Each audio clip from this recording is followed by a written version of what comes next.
Alright boys, here we go. Round 2 Mideast Harescramble series at GTR, used to be called Motivated in Gaston, South Carolina.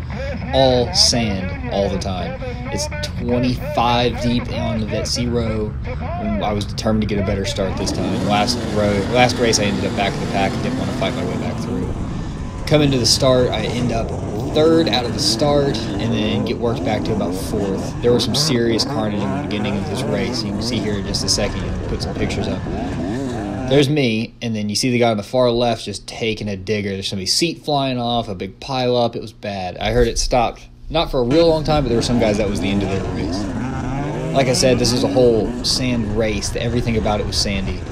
The GTR is a motocross course, and they have a few trails, but they're mostly really like wide Jeep trails. There's not really any single track to be talked about. So everything was like this. It was like beach sand, dry beach sand is what it was, and it was just deep and there's no traction. You're just all over the place. And I really enjoy sand. I like riding in sand. It's probably one of my favorite kinds of terrain to ride in.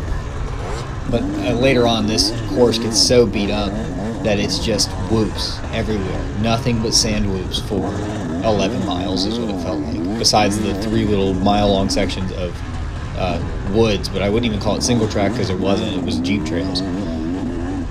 Not my favorite course by a long shot. It was just not that great. I made up to the beginning of this race. I got to about 2nd was the best spot. The guy who's running first in Vet C is sandbagging quite a bit and is beating 2nd place by like 5 minutes. So there's no hope I was going to catch him, but I can try and fight up for 2nd. This is a little farther in. You see how wide the trail is. This is a pretty good shot of what the whole trail is going to turn out like. This is all first lap also, so you can see that the whoops are already getting beaten in. And some of these longer straight sections where you're on the gas is just it turns into just solid sections of whoops. I start trying to make some passes, get ahead of some people. There's a guy behind me who's pushing, breathing down my neck, and I'm trying to push a little bit to get ahead of him. And then this dude and I blow a corner. I was going to go out wide around him. He went straight, blowing the corner. I got locked underneath him. Robert, the guy behind me, got on top of me. Robert gets free, I get free, and then we start to take off again. It was a little bobbled, shouldn't have taken much time, just kind of drop it and then keep going.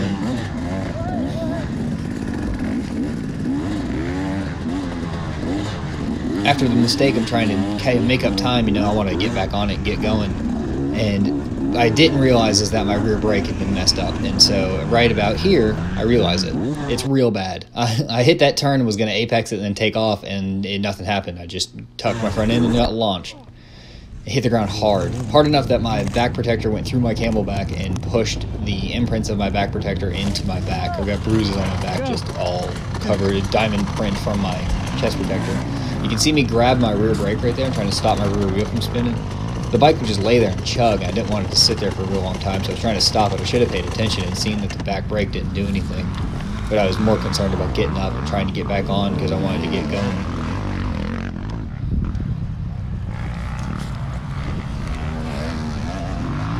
I got back on it. You can see how crooked my bars are right here. That hit was pretty hard, so I had to pull off again and try and straighten my bars out.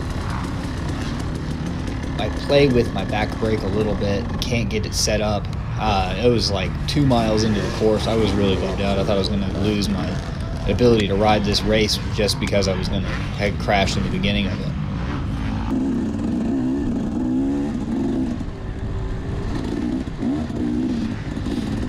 Make it to about mile 4, and then we start coming back out onto some of this wider, back into the GP track kind of stuff, and I've still got no rear brake. This is where I pull off, and I'm trying to decide whether or not I'm going to just stop riding or I'm going to fix it. So I played with it for a little bit. I got to see where my pads were moving, and I decided I was going to give it a couple more shots and see if I could actually make it work. So I come up, I do a couple, just brake skids, trying to make sure it works, and then that way I can get back out into the sand and have some control, because deep sand and front brake just don't mix, and I've got no engine braking, or very little engine braking on a 2-stroke, so it's just I can't really just ride it lighter and then still survive because of all the engine braking could help, but I couldn't do it. So I figured out my rear brake was working again and got back out there, took off, and I am in dead freaking last place. I don't know how many people there were, in the 20s. I must have been down low in the 20s. I just had to fight back from there. Like I said, it wasn't my best race I've ever had, and it was just not my favorite course, and then that wreck got me all off rhythm. It took me a little bit to get back to where I felt good, and then the course started to deteriorate. You can see that guy in front of me in the back end just bouncing around. This is first lap. This is not the worst of it. This is just where the four-wheelers from Saturday kind of beat up the course, and it was not that bad, really.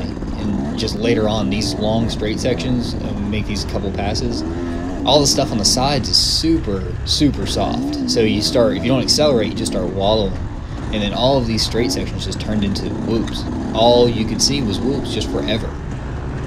And there's a little bit of argument back and forth about whether the pine sections were okay or the wood sections were better than the open sections. And, you know, everybody's got their preference, but really the wood sections were beat up, but they weren't nearly as whooped out as all this open stuff. So the gnarly beat up woods were my preference over sticking it in the sandy, whoopy sections all the way through for miles and miles and miles.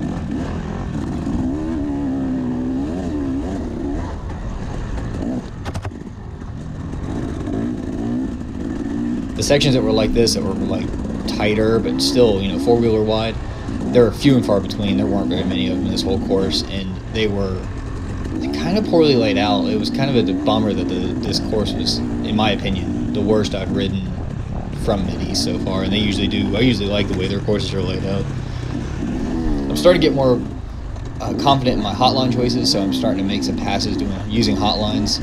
It's a way, it was before I was making choices where I would like hesitate and then not make a commitment to the pass, and then now I'm just making the commitment, and it's paying off a little bit. Sometimes I make bad choices and end up turning too many times, but overall I'm doing pretty good.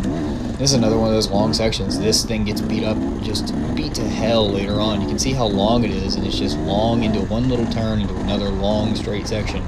And these whoops were like jumping on a trampoline while trying to use a rowing machine all at one time. It just wears you the fuck out. It's brutal for the whole race. For 2 hours we did. It was an 11-mile course, and I ended up, I think my GPS had 38 miles total.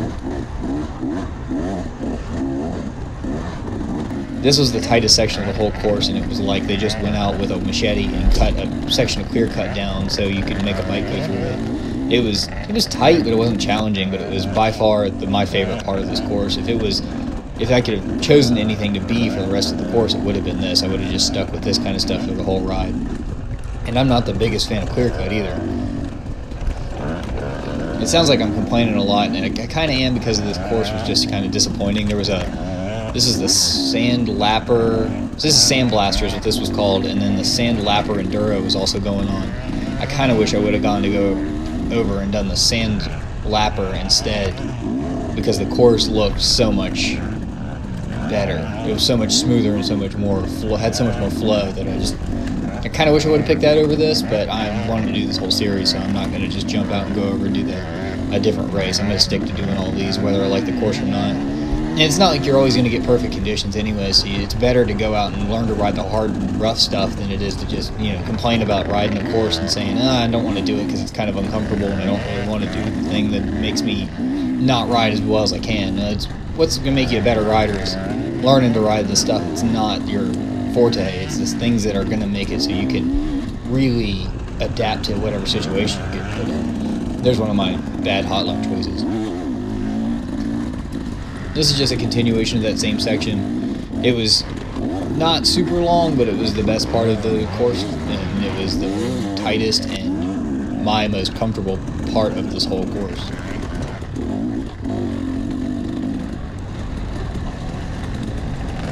That may have been the only time where you felt like you were going to hit your handlebars on trees.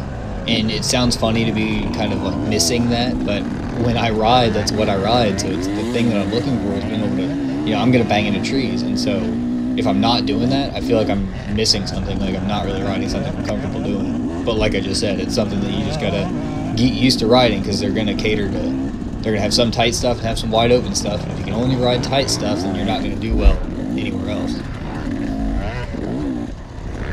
Don't let yourself adapt to whatever situation they're going to put you in.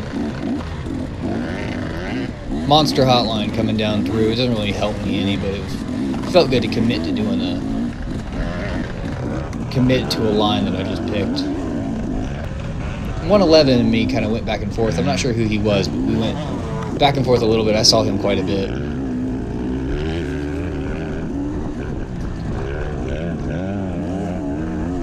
This is that rough pine forest that they had. It was wide trail, but it was, you know, there's a couple lanes that you can take, and there's a couple lines, and it was fast and it was rough, but it was better than whoops. And like I said, and I don't know who gets good at whoops and how you get good at whoops, but there's got to be a way to do it. I just don't know if I'm willing to go out and practice it. I'll just do reasonably well for myself and then make up the time whenever I can in a place where I'm more comfortable. Because I don't know if I want to go out and spend a whole day just riding, 3-foot deep sand whoops, beat myself all to hell. Dude goes down in the corner. I got to make a quick line choice and jump over and get away from him. It worked out pretty well. It's just more the same kind of rough stuff. Holy shit! A hotline pass and I'll blow a corner, make a little ninja roll and get out of the way. A little bit of frustration with myself saying that I get out of make up some positions and I lose them all by making a stupid mistake.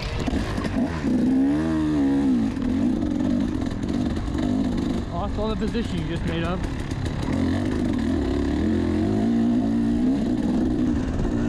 This is the last pine section coming up into scoring. I used this as a good hotline there, trying to get past some people that made up 2 positions. I don't know if those guys are in my class or not. It was just somebody that I had been riding behind for quite a while and then decided that I needed to get around them. And using that hotline felt like it was a good use of course, and I need to get better about that. So I try to implement it more while staying within the rules. We finish out of that wood section and we go back out into the wide stuff, and it's just more of the same. It's just wide, sandy whoops. And I keep sound like a broken record because I keep saying that, but that's just all this course was. Spotted with a couple sections of okay Jeep wide woods, which, I mean, in a dirt bike race, it's not really what I'm looking for. If I wanted to race wide open stuff, I'd race motocross. This guy pulls over and lets me by, and there were during this course, what we saw was a lot of people getting pulled over. These whoops really just beat people up. It was tiring, it was hard to ride, it was frustrating. A lot of people said that it was really not their favorite course. And I can understand why. It's just sand's not everybody's thing, and then just the sand being as rough as it was makes it even less desirable to go ride. I don't know if it'll keep me away from riding another sand race, but it's something that I need to practice on like everything else. It's just something that is, like I said before, I don't think I'm going to go out and just look for sand whoops. But I guess if it comes out to be something I need to start getting better at, I'm going to go out and do squats for 2.5 hours so I can maybe survive doing the whole set of sand races without having to sit down and take a break, which I'm glad I didn't have to do this time, but I really did. There were a couple times I really did slow down way slower than I should have been. This is the last little bit coming around into scoring. Overall, it was an okay race. I finished 11th out of 22. It's not the best, but after having a big Mondo crash in the beginning, I don't feel like I did that bad. Alright guys, we'll see you in the next one. Peace.